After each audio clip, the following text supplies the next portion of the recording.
Soalnya aku, picking baju. Oh iya. Itu kan dari si Jubelio tuh. Tiap kali ngelihat ke Imbex, kamu tuh lagi duduk di pojokan atau duduk di satu aisle ngelipet-lipetin baju yang dibongkar sama customer ya. Sekarang paling suka di kasir.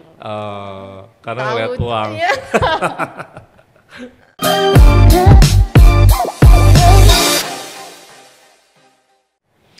Hey guys, it's Matt, your host. Welcome to our podcast.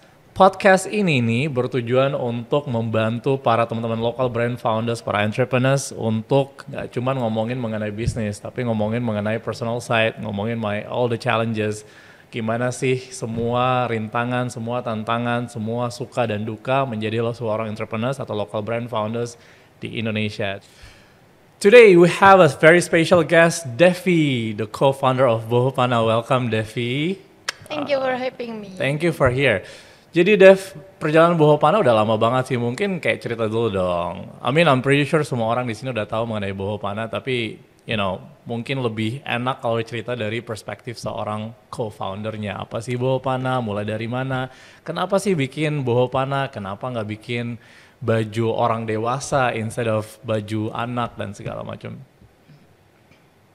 Sebenarnya ini sudah sering banget ya, setiap kali interview selalu pertanyaannya ini. Jadi pertama kali hamil yang dipikirin itu bukan empatinya, parentingnya enggak, yang karena aku orangnya estetik, jadi yang pertama dipikirin, mau banyak foto-foto bayiku nih ntar. Terus aku lihat-lihat, foto yang bagus tuh, kalau bayi apa sih? Ternyata spray, kan cuman bisa geletak nih. Ternyata spray dan bajunya. Ntar kalau dia sudah duduk berarti kamarnya. Jadi yang aku pikirin bukan yang nanti lahirannya mau sesar atau normal. Yang aku pikirin kasih baju apa ya, fotonya bagus gimana ya gitu. Akhirnya belanja-belanja baju gitu. Okay. Terus dan sebenarnya ya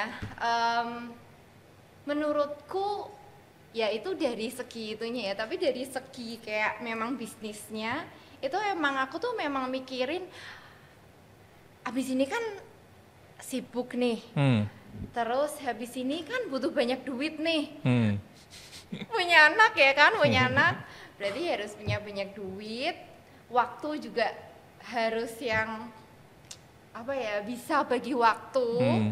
Terus mikirin apa ya yang bisa bikin kaya. Oh wow. ini jarang sih aku bilang gimana sih Kak. Ya nggak apa-apa, jujur, it's a honest podcast. Jadi karena sebelumnya setelah aku kuliah itu aku tuh sudah beberapa kali bisnis gitu. Udah beberapa kali bisnis dan dari awal setiap kali bisnis juga mikirin apa ya yang bisa bikin kaya, apa ya yang bisa scale. Dan skill-skillnya bisnisku sebelumnya itu aku tuh kayak sudah jadi yang nomor 1 di Indo, tapi plafonnya nggak bisa tembus naik lagi gitu loh. Terus akhirnya udahlah ditutup aja deh gitu. Lagian harganya sudah hancur gitu. Waktu itu furniture kecil-kecil gitu loh. Terus akhirnya terus aku mikir ya kayaknya ini bisa nih. Terus kebetulan memang suka estetik, anaknya kayak gitu kan, berawal dari situ dan ya belanja-belanja baju, lihat-lihat Instagram, aku check out, aku nggak ngerti tuh Mas Ian kalau misalnya masuk Indonesia tuh pajaknya semahal itu. Iya, barangnya 600.000, pajaknya 600.000, ongkirnya 600.000, nunggunya 3 bulan. Terus setelah barangnya datang, kayak kayaknya kok bisa ya dibikin ya di Indo gitu. Apalagi aku kan tinggal di Semarang, Ungaran itu kan banyak banget garment.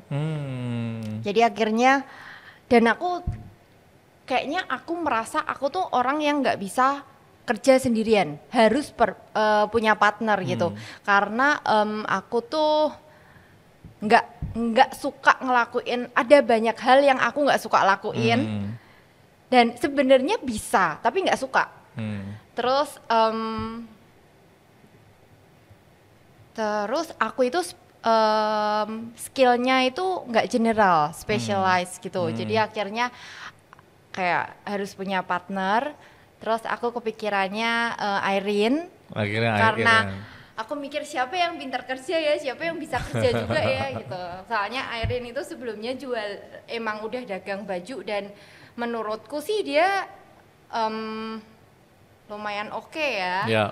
Terus akhirnya aku ajakin dia dan dia oke, ya udah. Akhirnya berpartner kayak gitu. Nah sebenarnya aku kayak pengen nge-highlight dua hal di sini ya. Yang pertama mungkin memang kamu sudah punya experience bisnis sebelumnya, jadi kamu punya that kind of brain untuk memulai Boho Panah, berpartner sama Irene. Tapi kan ada dua challenge yang utama. Yang pertama adalah Boho Panah ini dimulai di Semarang kayak gitu kan. Sementara kebanyakan brand-brand yang besar di Indonesia itu tuh mulai dari Jabodetabek. Itu challenge yang pertama dan aku pengen dengar pendapat dari kamu. Apakah benar itu challenge? Apakah justru malah menjadi kemarin nggak ngomongin bisnis loh.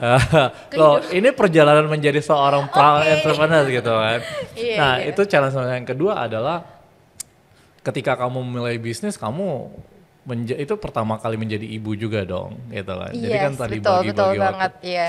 Nah, barang pertama aku keluar itu anakku yang pertama 3 bulan. Tuh, bayangkan umur 3 bulan. Nge-juggling with so many things. Tapi mungkin cerita dulu dong. Sebenarnya memulai, karena gini, banyak banget teman-teman brand yang berpikir bahwa teman-teman kalau ada di Jabodetabek itu tuh chancesnya lebih besar untuk menjadi pengusaha sukses. Padahal mungkin kamu adalah living proof bahwa nggak harus memulai bisnis di Jabodetabek kayak gitu untuk bisa membuat bisnis yang besar. Gimana sih challenge-nya pada saat dulu membuat Boho Panah dari Semarang? Boho Baby dulu namanya. Nah sebenarnya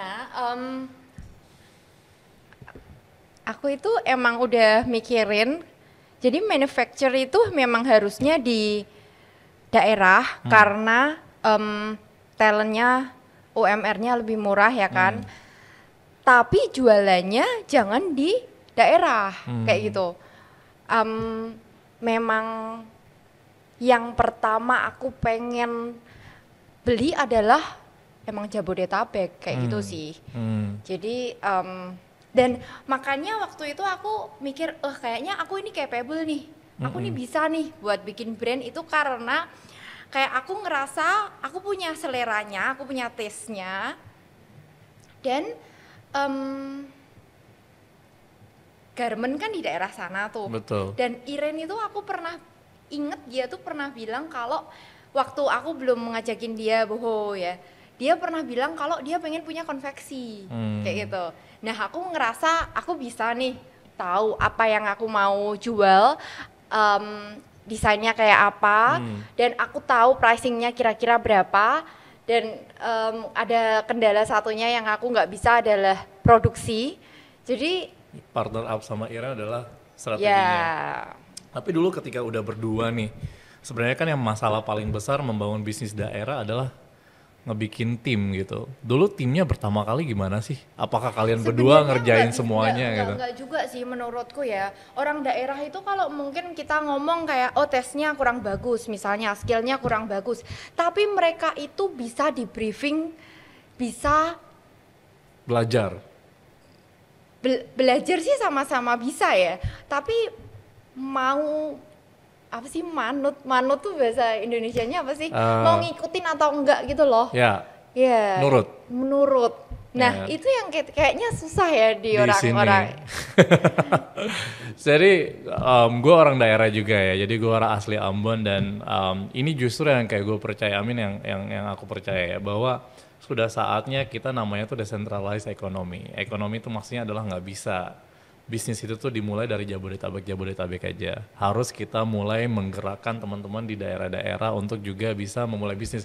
Karena kayak gini, kamu sama Iren mempunyai mental yang yang luar biasa baja gitu ya, untuk bisa taking the risk dan memulai bisnis. Tapi percayalah, banyak banget teman-teman di daerah itu tuh yang mau memulai bisnis maju dan mundur. Nah dulu pada saat memulai Boho, setiap bisnis itu kan pasti ada resikonya ya. Dulu langsung terjun aja mikirin belakangan kayak gimana kayak gitu, atau memang karena udah biasa bikin bisnis, ada bisnis furniture sebelumnya jadi lebih gampang membuat keputusan bikin bisnis itu? Aduh gimana ya? Em, Sebenarnya aku punya feeling yang kuat sih. Berdasarkan Sebenarnya, feelings, ya, percaya. aduh mau nyombong tapi Ya nggak apa-apa Enggak. dong. Jadi memang aku dari SD itu emang hidupku effortless gitu. Oh, effortless. Karena feelingnya yang kuat. Iya. Dan kayak misalnya kayak aku tuh udah tahu gitu besok bakalan ABC, pilihan ganda atau uraian. Oh. Aku itu tahu. Terus aku bahkan kalau belajar, kamu itu nggak sih belajarnya dari LKS juga nggak sih? Tahu LKS? LKS nggak?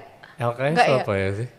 Ya ya oke LKS lah, itu oke yang lah. kecil-kecil, yang tipis bukunya, terus tulisannya kecil-kecil banget itu loh. Iya, Kita oke. ya belajar dari situ gitu kan, kecil banget tulisannya, 3 halaman, 4 halaman gitu. Aku tuh tahu mana yang bakalan keluar. Oh. Jadi kayak kamu bisa. Iya, iya, dan aku tuh memang nggak pernah belajar dan selalu ranking 3 besar. Gitu. Jadi aku lumayan Insting kuat, instingnya iya, kuat. terus gitu. misalnya mau makan nih sekeluarga nih. Makan sekeluarga misalnya papaku minta nasi goreng gitu ya. Aku dalam hati aku bilang aku pengennya apa gitu. Nggak apa-apa ke nasi goreng dulu aja, aku bilang gitu. Tapi dalam hati enggak tutup. Menurutku tutup. Beneran tutup. Tutup. Sudah sering banget kayak gitu. Jadi karena itu mungkin gara-gara sering bener, jadi aku percaya sama instingku gitu. Terus ya walaupun ada kadang salah ya, cuman Coba aja dulu, percaya aja dulu gitu kan. iya, tapi dari kecil aku memang kebiasaan kayak ada banyak banget yang ngikutin insting dan itu tuh bener gitu. Benar. Sampai kuliah itu selalu kayak gitu. Sampai aku tuh nggak pinter, menurutku dari dulu, ya nggak tahu ya pinter apa enggak, bingung juga. cuman itu aku soalnya aku juga kalau ulangan sih karena visualku tinggi banget, tingginya itu sampai yang disorder sebenarnya. Jadi aku kalau nulis itu jelek banget, disorder juga, disordernya di bawah, kalau visualku disordernya di atas. Okay. Jadi aku kalau nulis nggak pernah ketahuan ini tulisannya siapa. Jadi tulisannya Devi kayak apa nggak pernah ketahuan kayak gitu. Tapi kalau visual kan aku tingginya itu visual teks sama visual gambar. Jadi aku kalau ngelihat sesuatu, jadi aku tuh memang waktu kecil sampai lihat plat mobil itu hafal semua. Hafal banget, dan aku lihat katalog alamatnya temenku, nomor teleponnya temenku, hafal banget, dan itu super mengganggu. Akhirnya aduh jangan udah stop kayak gitu ya. Kayak jadi setiap kali bikin bisnis dihitung nggak yang ngawur banget, tapi juga nggak yang terlalu mikir banget sampai dipikirin sampai nggak mulai gitu. Nggak juga gitu. Jadi waktu awal boho kalau gagal gimana, nggak pernah sih mikir kayak gitu nggak pernah mikir itu. Ntar dulu deh, kita lakuin yang sebisa yang kita bisa aja deh, yang terbaik gitu. Dan dulu sebelum kita masuk ke menjadi brand founder Boho dan menjadi seorang ibu, itu dulu hidup pertama kali bekerja bersama Iren berdua gitu ya. Karena kan co-founders itu tuh ada kadang-kadang masing-masing punya egonya, kadang-kadang masih ada yang punya ada kadang-kadang cocok banget, kadang-kadang nggak cocok banget di awal-awal. Ada synchronizations phase gitu ya. Di awal-awal dulu sering berantem nggak sih? Banget.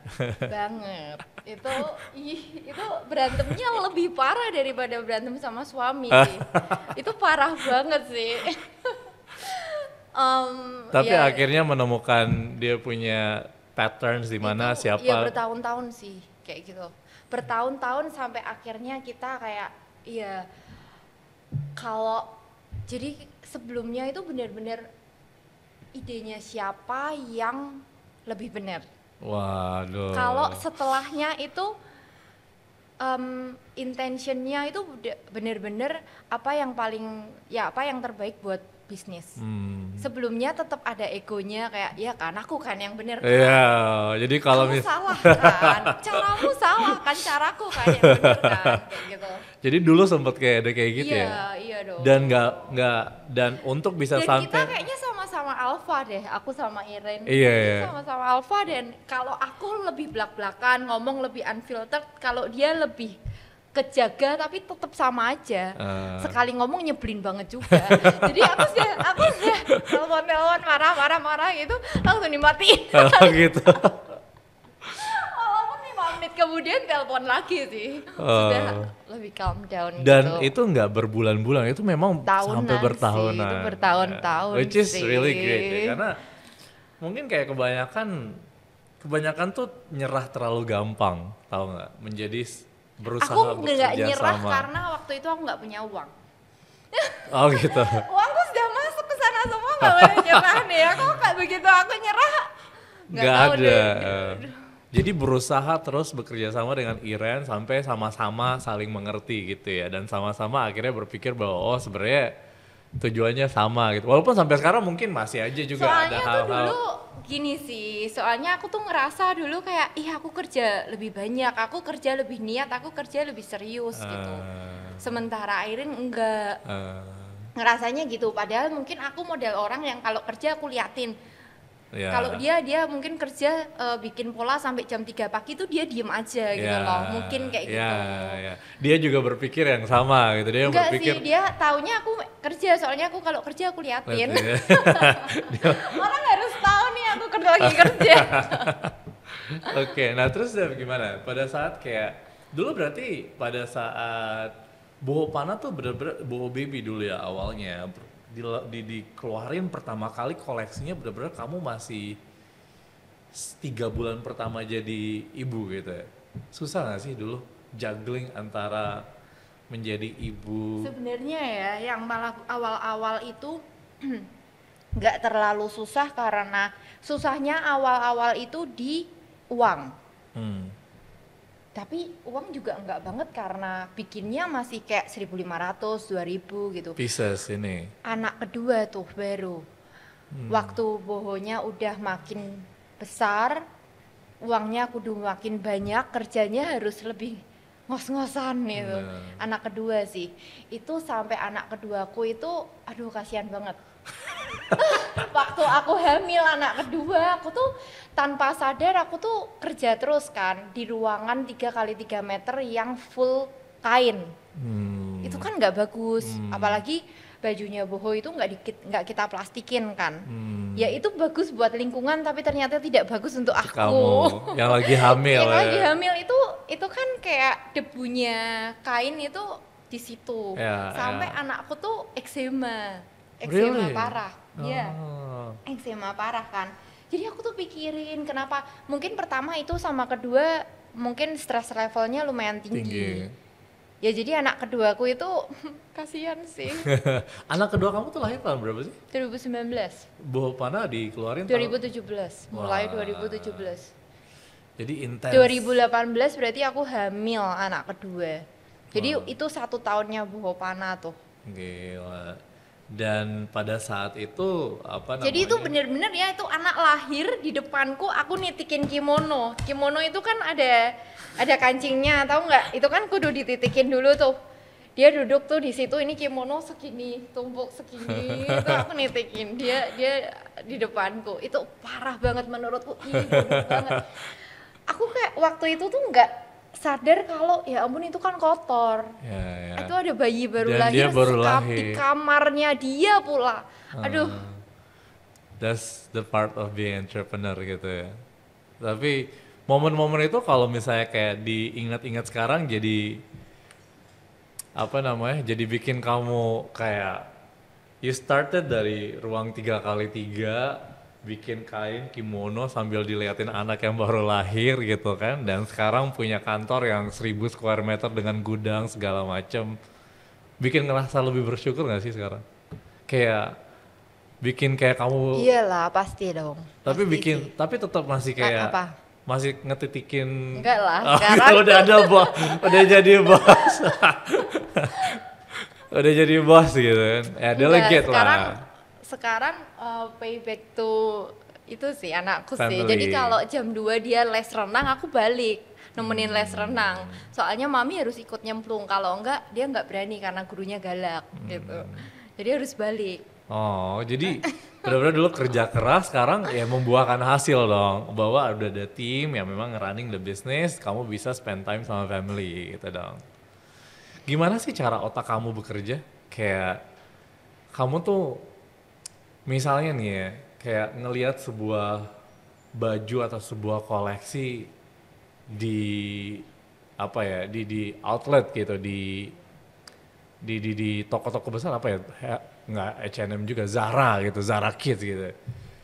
Ketika kamu lihat, kamu langsung berpikir bahwa oh ini jelek banget, gue bisa Enggak sih, bikin enggak lebih ada sih bagus Zara gitu. yang jelek banget. Oh, nggak ada. Tapi kayak Enggak. Jadi susahnya di boho itu adalah gimana kamu bikin baju bagus tapi simpel dan murah. Kalau baju bagus rumit itu gampang. Kalau kasih aja raffle, kasih aja bordir, di layer 3 raffle-nya, ada zipper supaya masuknya gampang gitu. Kasih aja renda.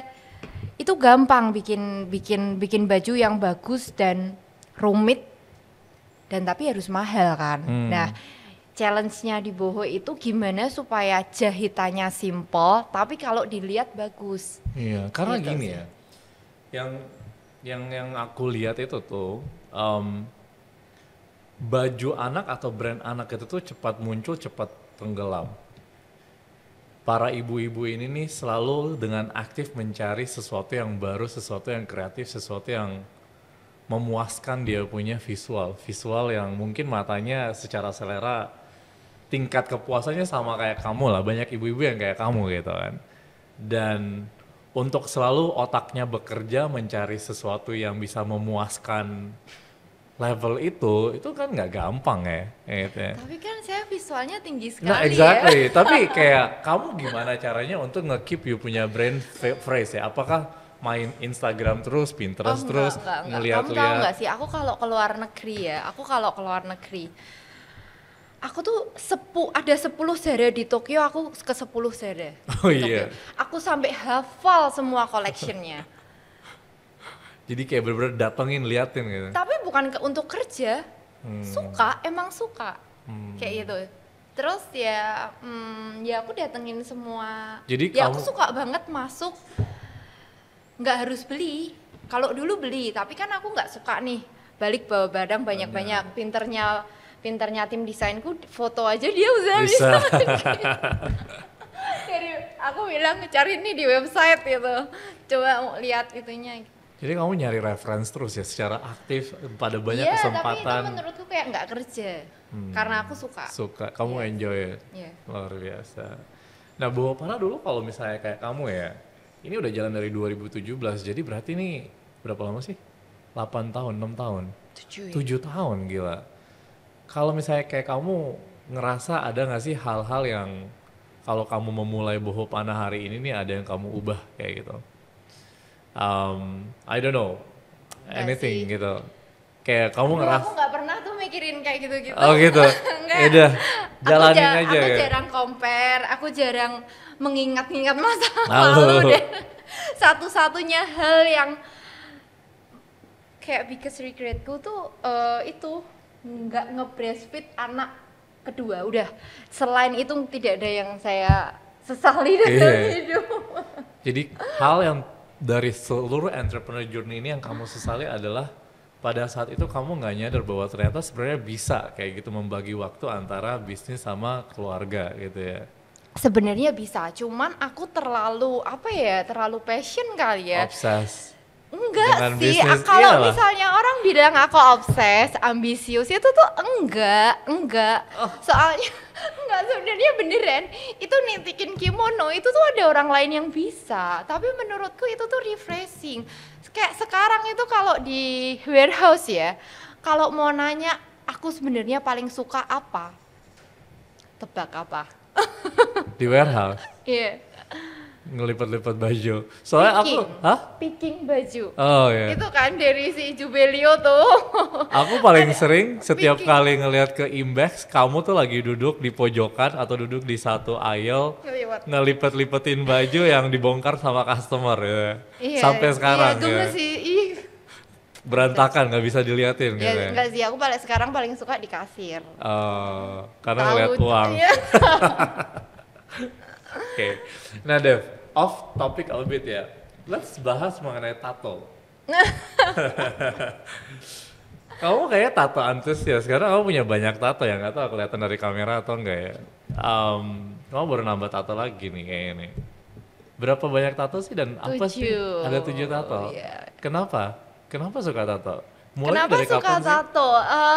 Menurutku lucu sih. Tato tuh kayak apa ya? Kamu nggak pernah takut kayak diliatin Estetik sama emak-emak konvensional kayak Enggak, kan aku Oh, nggak pernah ibu-ibu. peduli omongan orang, nggak Nggak peduli, iya nggak kamu peduli. kayak ngerasa bahwa it doesn't really judge you gitu ya.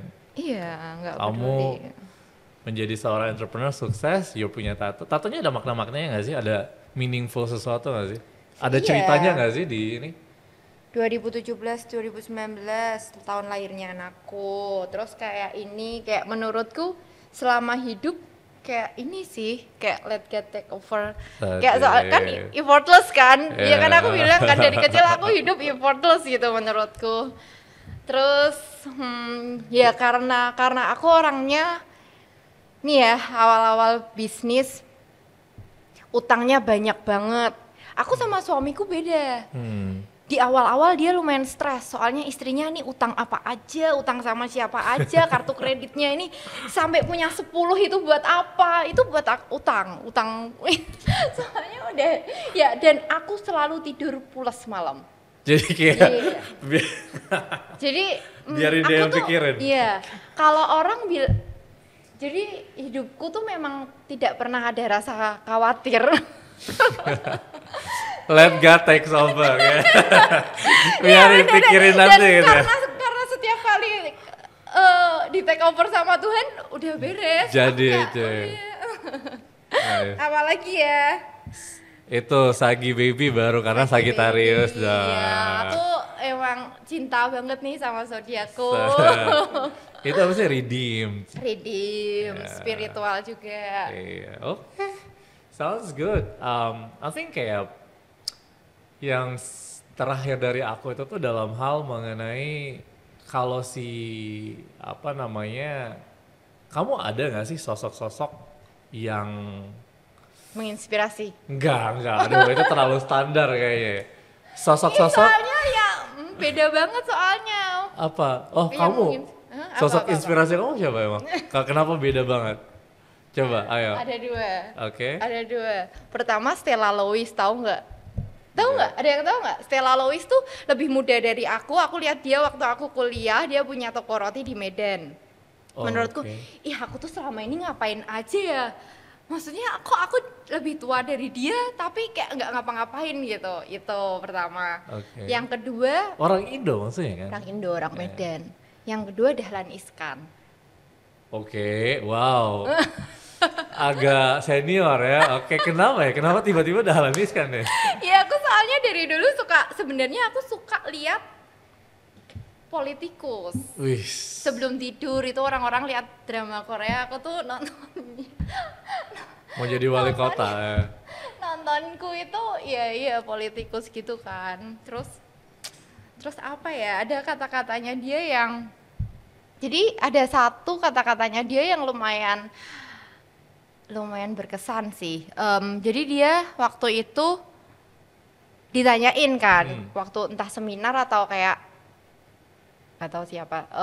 Jadi dia ditanyain kalau jadi orang ini itu mau bikin tour agent. Dia karena Indonesia tuh kan banyak banget Turis. alamnya yang bagus dan ada satu tempat yang itu tuh bagus banget. Dan dia pengen ngajak orang tuh ke sana gitu, pengen memperkenalkan tempat itu kayak sebagai tempat wisata gitu kan.